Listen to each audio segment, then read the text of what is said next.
My name is Mike Johnston, and today is August 31st, 2014.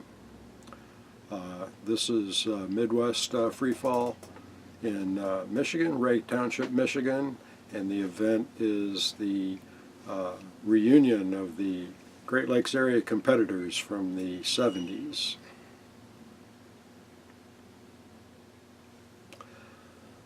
I started jumping when I was about 19 years old while I was in the Army. I think I'd always been interested in skydiving as early as I can ever remember, or parachute jumping, from various things that I saw and listening to some of the World War II guys talk about it.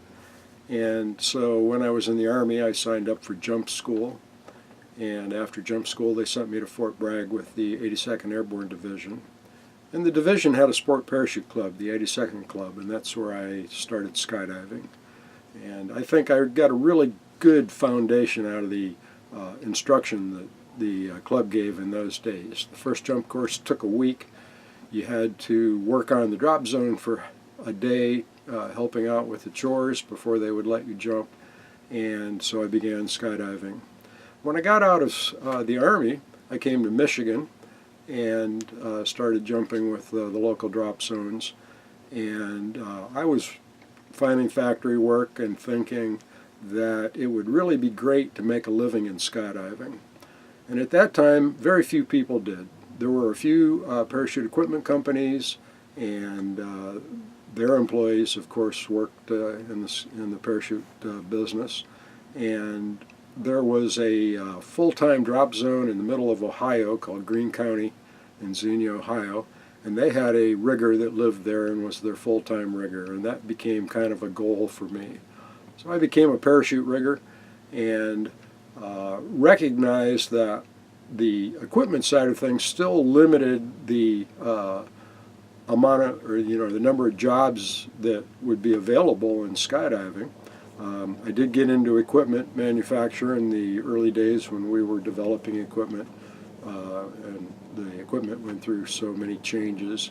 But I thought the real secret to it was turning instructors and jump masters into professionals. Because at the time that I started, jump masters put students out for free, and often the first jump course instructor didn't even receive any compensation, sometimes some free jumps. And of course there wasn't much instruction in those days. And as things developed, another side popped out. I've always been competitive. I competed in sports in school, and so I always pursued competitive activities, and that was kind of my personal reward for being involved in skydiving. But there came a time when one of our leading local relative work jumpers established a four-way team that won the first World Championships of relative work. His name is Ken Coleman. And he came up with this idea to take and combine modern equipment with the idea of harness hold jumps, which wasn't a new idea, but there was no structure or program for it at that time. And combine those with a comprehensive instruction program. And those three things coming together are what was known as AFF, at least the Coleman method of AFF.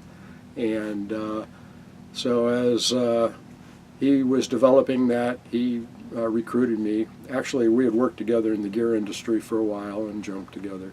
And he recruited me and convinced me that AFF was a good idea, because I was a little skeptical at first, primarily based on the very bad history of people trying harness holds.